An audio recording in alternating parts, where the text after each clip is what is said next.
Oke, area kenaikan sudah sempat terjadi sampai 1875.40, tapi sayangnya kembali terjun atau bahkan tertekan sampai zona 1845. Dan disitulah area penutupan di hari Jumat yang lalu. Tapi pagi ini kita mendapati area gap up atau gap yang terjadi cukup tinggi ya, sampai 1860 kurang lebih.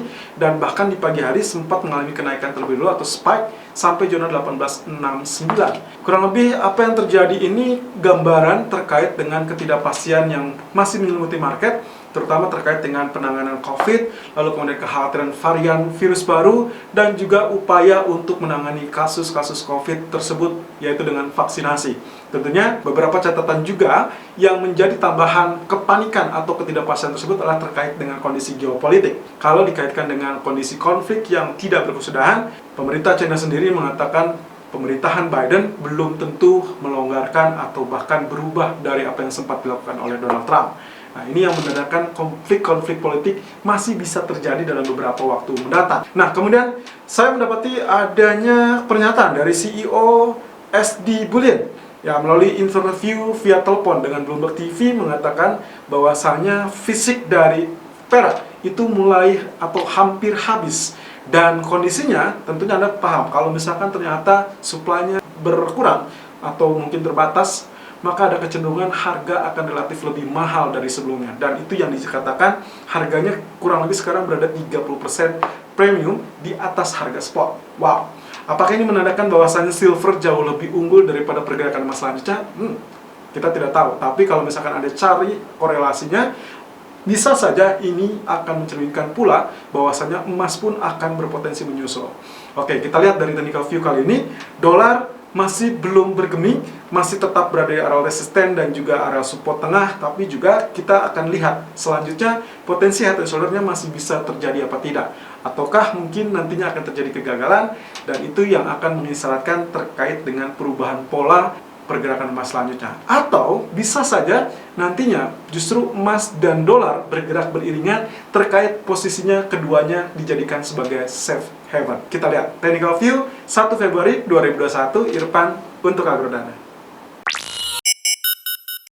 Technical Outlook 1 Februari 2021 jam 11:28 waktu Indonesia bagian Barat dengan DXY Outlook. Kali ini kita akan lihat potensi pergerakan yang memang cukup melelahkan ya. Kalau misalnya kita lihat dalam at least 1 bulan terakhir di bulan Januari, Anda bisa lihat di sini dia sempat turun, kemudian rebound, turun kembali. Ya, swing high, swing low-nya cukup fantastis menurut saya. Meskipun kalau dilihat secara keseluruhan relatif tidak banyak bergerak ya.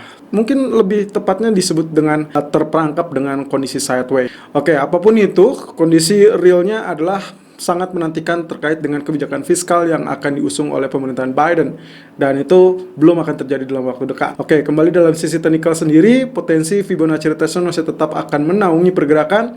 50% sampai 23.6% tetap menjadi area perhatian saya. Dan kalau kemarin kita sempat melihat dari potensi head and shoulder yang ada di sini, juga kemarin juga revisinya atau update terbarunya adalah kita bisa saja mengasumsikan bahwa ini adalah double top, dan kurang lebih itu yang menahan laju kenaikan di hari Jumat yang lalu. Kemudian di grafik H4-nya, potensi pergerakan masih tidak saya hapus terkait dengan potensial head and shoulder. Meskipun di bagian right shoulder-nya agak sedikit pesimis ya, karena banyak sekali area-area yang cenderung mencoba spike tapi juga gagal. Sampai saat ini bagian right menurut saya asumsinya adalah tidak terlampau atau belum melewati kondisi bagian head, yang artinya ini masih bisa diharapkan untuk terjadi penurunan. Nah, tapi hati-hati di pola penurunan terakhir ini, mirip kalau misalkan kita tarik garisnya, ya kurang lebih seperti ini. Ya, saya agak sedikit pesimis karena potensi pergerakannya kurang lebih seperti ini. Ya, ini kalau kita lihat dari posisi wave terakhir, ya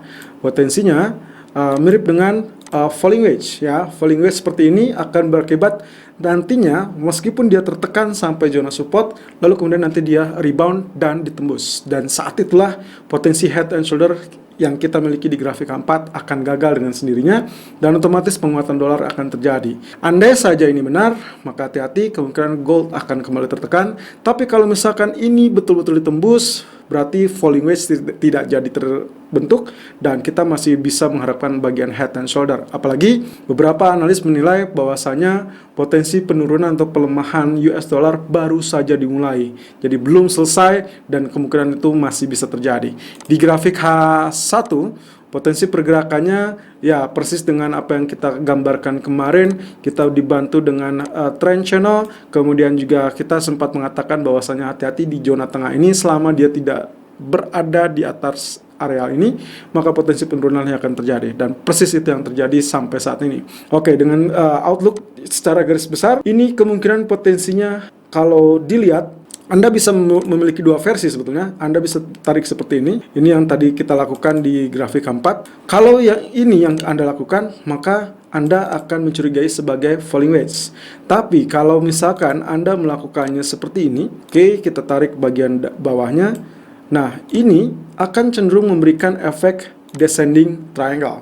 Yang artinya kalau misalkan descending triangle terjadi, maka ini akan ditembus zona support neckline-nya, lalu kemudian support dari trend channel-nya juga akan ditembus. Technical view gold 1 Februari 2021 jam 11:33 waktu Indonesia bagian barat. High 1867.40 dan low 1849.00. Running price sampai saat ini kembali di zona 1860.80. Artinya pagi tadi setelah dia gap up lalu kemudian dia terbantu dengan dorongan atau tekanan yang cukup fantastis sampai zona 1849. Tapi kali ini dia sudah rebound dan hampir menyentuh kembali zona resisten. Oke, kita berada di zona resisten. Ingat bagian merah ini adalah 1858, 1862.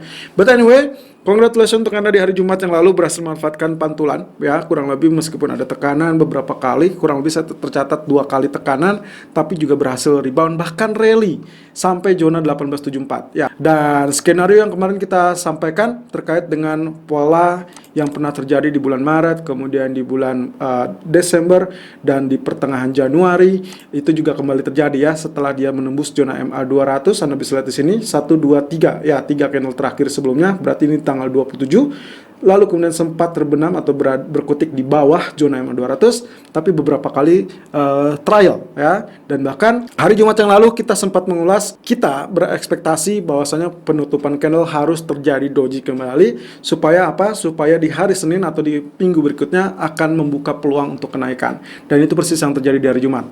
Oke, so hari ini sangat tidak mengagetkan kalau memang dia gap up, cuman memang kendalanya adalah area resisten yang cukup banyak. Ya, banyak tantangan 1858, 1862, kemudian 1872 ini juga menjadi PR utama kita. Kemarin 1875 hanya tail, lalu kemudian Anda seperti yang pernah Anda lihat juga di tanggal 21 Januari yang lalu juga pernah terjadi 1874.90. Yang kemarin pun 75 saya rasa ini hanya sedikit tail saja. Nah, andai kata PR-nya adalah kalau misalkan dia bisa ditutup di atas area merah ini, maka potensi kenaikan akan mendorong area resisten untuk ditembus atau didobrak. Jadi ini adalah strong resisten berada di kisaran 1870 sampai 1872 atau let's say sampai 1875 ya, mengingat dua areal terakhir di tanggal 21 Januari dengan yang terakhir di tanggal 29 Januari berada tepat di 74 dan juga 75. Oke, kemudian yang saya amati juga kemarin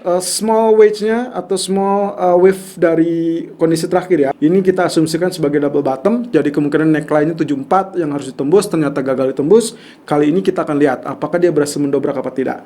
Yang jelas kalau ini terjadi maka targetnya adalah area 1900 kembali atau minimum 1895. Tapi sayangnya pola tekanan juga akan berpotensi kembali menaungi atau menghantui. Hati-hati, MA 200 kali ini berada di 1849.90. Tapi ingat bahwasanya kondisi tembus atau breakout itu adalah dicerminkan dengan kondisi penutupan candle di sesi Amerika, yang artinya baru akan kita lihat atau kita pantau esok harinya. Di sesi Asia tadi pagi sudah sempat menyentuh 1849.00. Tembus atau tidak? Well, kesimpulannya belum tembus karena dia baru menguji. Jadi kita masih akan lihat itu. Tapi kalau ini sampai ditembus, hati-hati 1825 ataupun mungkin saja di area 1828, 1862. Nah, di grafik H4-nya potensi pergerakannya seperti ini. Kemarin juga dia relatif safe ya. Kalau kita lihat hanya bergerak kurang lebih 1834, lalu kemudian spike sampai 1875, kemudian dia terkoreksi di penutupan sesi Amerika sampai 1841. Nah, pagi ini dengan gap up, dia sudah menutupi gap sebetulnya ya. Jadi ini sudah menutupi gap lalu kemudian berada di 23,6%, ya otomatis bisa dibilang ini area-area yang cukup mumpuni ya. Tapi kalau misalkan dilihat lagi-lagi zona PR kita 1858 1862 berarti sekarang sedang berada di area tersebut. Nah, ekspektasi saya adalah dia akan memberikan efek dorongan atau tekanan terlebih dulu. Jadi mungkin tekanan kedua kalinya ya setidaknya menguji kembali area 1851 ya. Dari sini baru nantinya dia akan rebound atau terpantau dan kemungkinan potensi 1874 1877 itu yang akan kembali dikejar. Nah, kalau misalkan lagi-lagi kalau misalkan dia berhasil ditutup di atas area PR kita 1858 1862, saya rasa bertahap berjenjang kemungkinan kita akan menjadi area rally kemudian. Tapi hati-hati, kalau saya berkisar seperti ini, saya agak riskan kalau misalkan saya ambil seperti ini. Ya, kalau saya ambil seperti ini, artinya saya ngambil dari wave terakhirnya, ini potensinya adalah bearish flag. Ya, artinya kalau dia sampai hari ini tidak atau gagal tembus 1879, ya artinya next candle-nya ya, kalau dia sampai gagal tembus 1879, maka kemungkinan potensi tekanan akan kembali terjadi at least sampai zona 1831. Terakhir di grafik H1 potensi pergerakan seperti demikian dan Anda bisa lihat di sini potensi pergerakan yang ada justru masih berada di kisaran-kisaran yang cenderung memberikan efek keraguan. Ya, meskipun dalam beberapa hari terakhir kita sudah mendapati penembusan, kemudian dia pullback kembali, hampir saja, lalu kemudian dia kali ini dibuka dengan gap up. Tapi meskipun dia sempat sampai area ini, Anda bisa lihat sendiri, ya potensi pergerakannya seperti apa yang sempat kami share tadi pagi. Sebetulnya ini adalah teritori yang sangat baik. Ya, saya mengacu kepada historical price di zona 1849, 1851. Jadi itu adalah area yang sebetulnya cukup cantik ya kalau Anda melakukan buy. Tapi kalau Anda khawatir dia akan menutupi gap, maka gap tersebut akan berada di zona ini 1845 ataupun 1847. Ya, itu kenapa saya menyarankan zona buy on dip-nya adalah 1845 ataupun 1847 untuk mengantisipasi kemungkinan-kemungkinan terburuk. Lalu kemudian kalau Anda sangat mencermati area ideal, maka area idealnya akan berada di zona ini dan ini akan berada di kisaran 1837 sampai 1841. So, sangat berhimpitan atau sangat berdekatan. Anda tinggal pilih salah satu saja posisinya, jangan terlampau rapat, jangan terlampau dekat kalau misalkan Anda melakukan averaging. Oke, sampai saat ini zona 1845 1847 masih menjadi area buy kita. Dengan catatan Anda juga bisa lakukan kalau misalkan ternyata yang terdekat adalah 1849. Ya, ini persis dengan area-area yang kita gunakan.